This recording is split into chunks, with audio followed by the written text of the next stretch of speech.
The ending of the Civil War destroyed, temporarily, all chances of the House of Rothschild to get a clutch on our money system, such as they had acquired in Britain and other nations in Europe. I say temporarily because the Rothschilds and the masterminds of the conspiracy never quit. So they had to start from scratch, but they lost no time in getting started. Shortly after the Civil War, a young immigrant who called himself Jacob H. Schiff arrived in New York. Jacob was a young man with a mission for the House of Rothschild. Jacob was the son of a rabbi, born in one of Rothschild's houses in Frankfurt, Germany. I won't go deeply into his background. The important point is that Rothschild recognized in him not only a potential money wizard, but more important, he also saw the latent Machiavellian qualities in Jacob that could, as it did, make him an invaluable functionary in the great one-world conspiracy. After a comparatively brief training period in the Rothschilds' London bank, Jacob left for America with instructions to buy into a banking house, which was to be the springboard to acquire control of the money system of the United States. Actually, Jacob came here to carry out 4 specific assignments. Number 1, and most important, was to acquire control of America's money system. Number 2, find desirable men who, for a price, would be willing to serve as stooges for the great conspiracy and promote them into high places in our federal government, our Congress, in the U.S. Supreme Court, and all federal agencies. Number 3, create minority group strife throughout the nations, particularly between whites and blacks. Number 4, create a movement to destroy religion in the United States, but Christianity to be the chief target. Earlier I stated that Jacob Schiff came to America with orders by Rothschild to carry out 4 specific directives. The first and most important one was to get control of the United States money system. Let's trace Schiff's step to accomplish that directive. As a first step, he had to buy into a banking house, but it had to be the kind of a house that he could absolutely control and mold for that primary objective of entrapping our U.S. money system. After carefully scouting around, Jacob bought a partnership in a firm that called itself Kuhn and Loeb. Like Schiff, Kuhn and Loeb were immigrants from German Jewish ghettos. They came to the United States in the mid-1840s. Both started their business careers as itinerant pack peddlers. In the early 1850s, they pooled their interests and set up a merchandising store in Lafayette, Indiana, under the firm name of Kuhn and Loeb, servicing the covered wagon settlers on their way west. In the years that followed, they set up similar stores in Cincinnati and St. Louis. Then they added pawnbroking to their merchandising pursuits. From that to money lending was a short and quick step. By the time Schiff arrived on the scene, Kuhn and Loeb was a well-known private banking firm, and this is the firm Jacob bought into. Shortly after he became a partner in Kuhn and Loeb, Schiff married Loeb's daughter, Teresa. Then he bought out Kuhn's interests and moved the firm to New York, and Kuhn and Loeb became Kuhn, Loeb and Company, international bankers, with Jacob Schiff, agent of the Rothschilds, ostensibly the sole owner.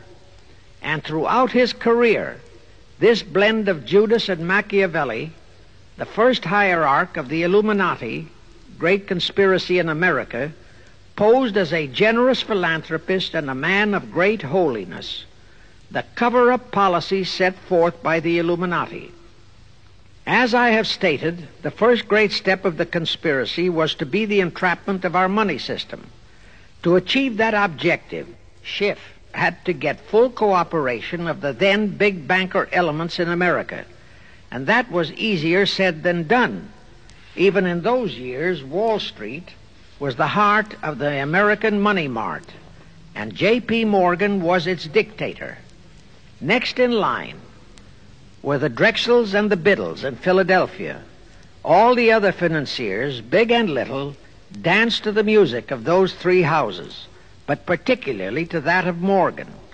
All of those three were proud, haughty, arrogant potentates. For the first few years, they viewed the little bewhiskered man from the German ghettos with utter contempt. But Jacob knew how to overcome that.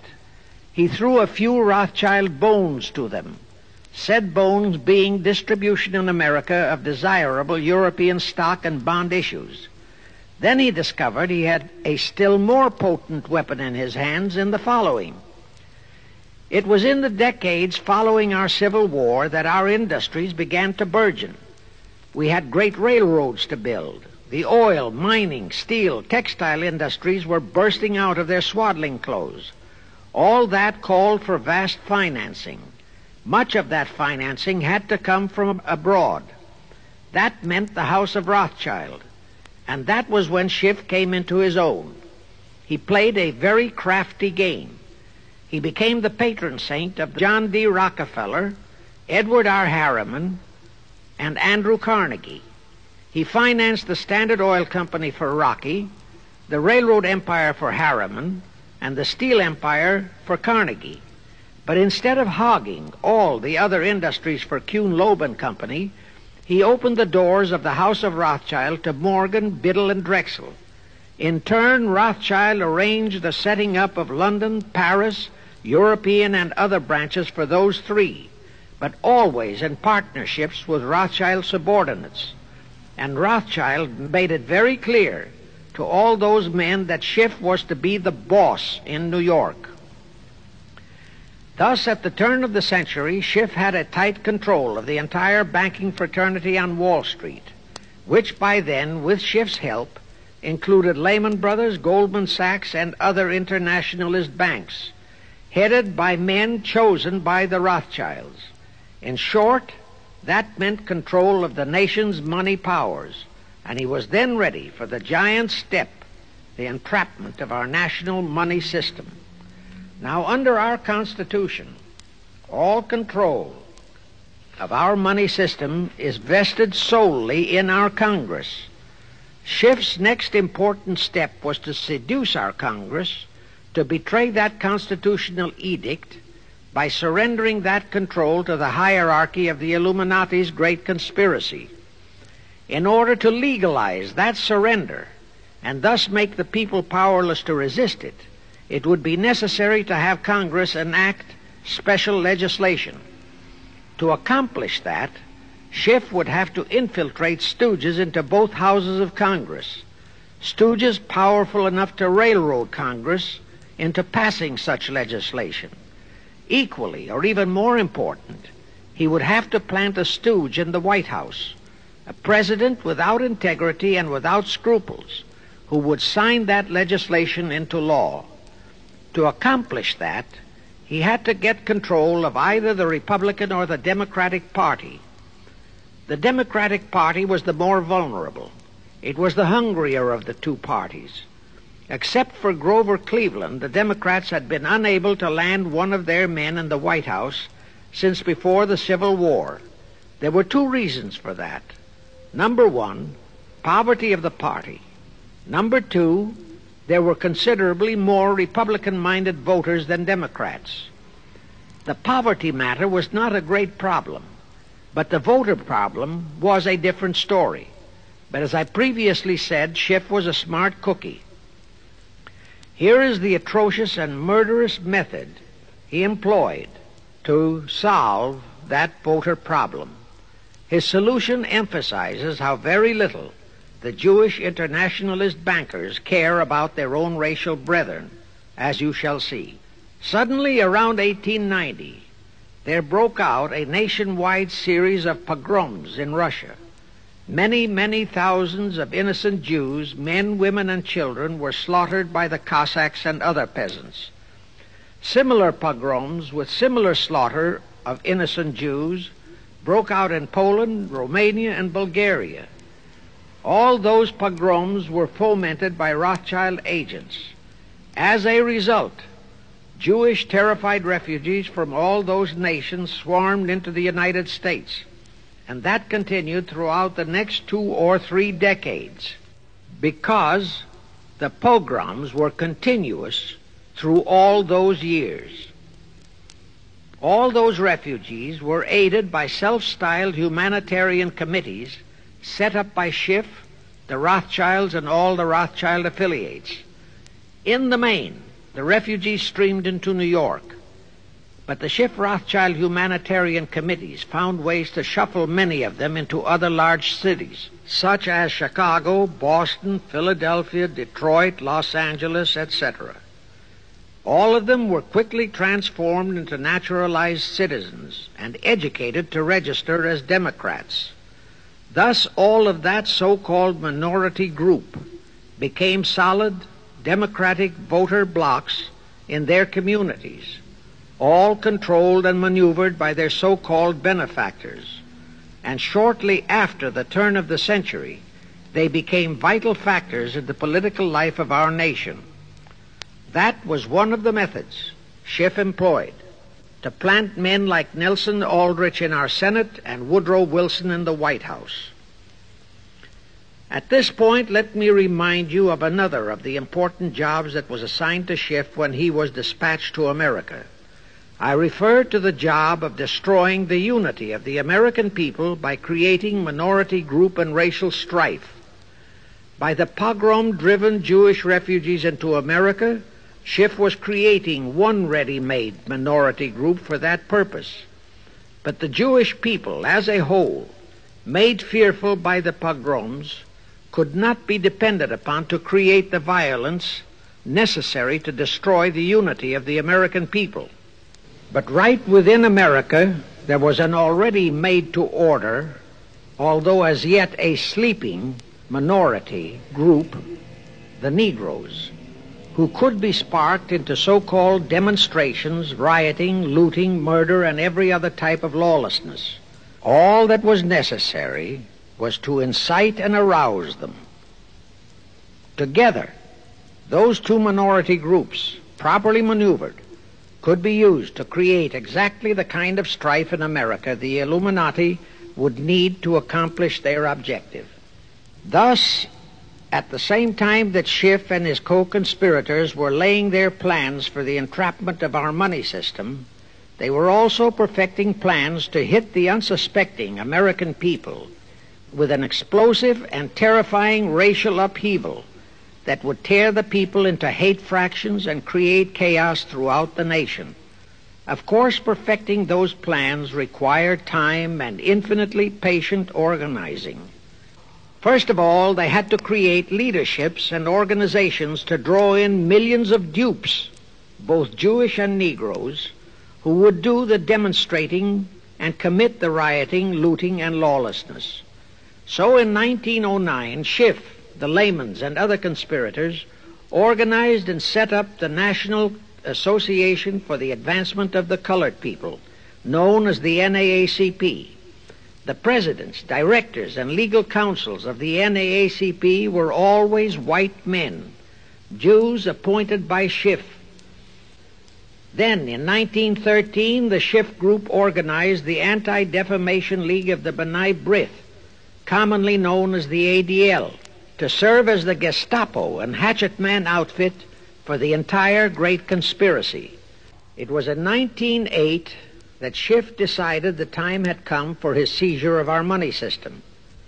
His chief lieutenants in that seizure were Colonel Edward Mandel House, whose entire career was that of chief executive and courier for Schiff, as I shall show, Bernard Baruch, and Herbert Lehman. In the fall of that year, they assembled in secret conclave at the Jekyll Island Hunt Club, owned by J.P. Morgan at Jekyll Island, Georgia.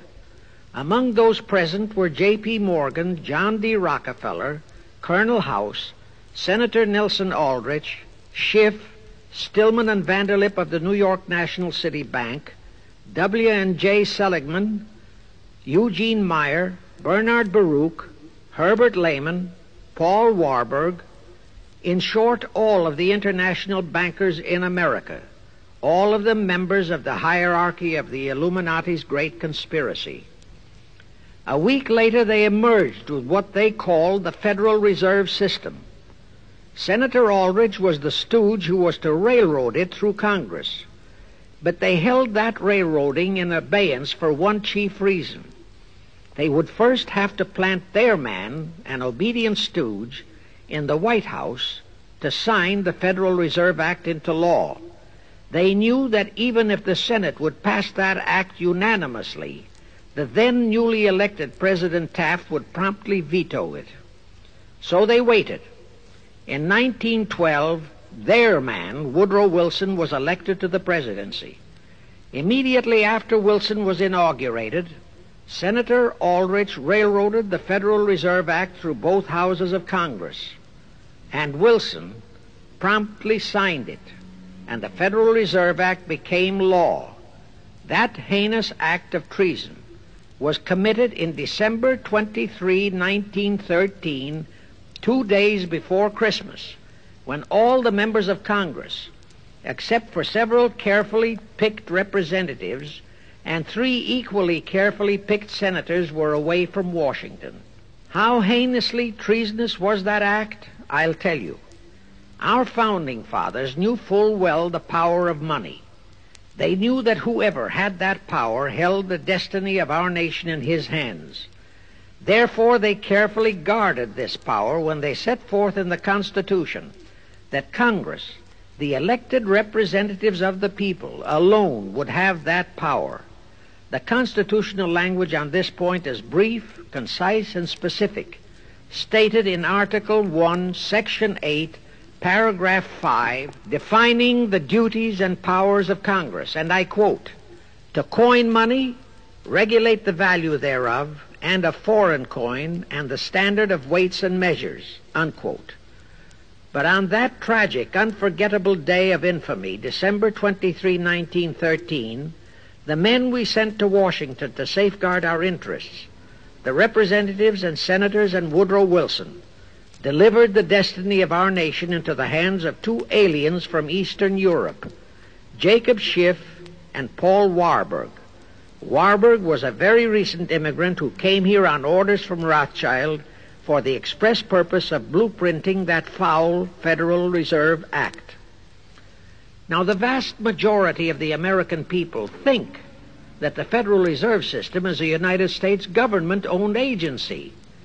That is positively false.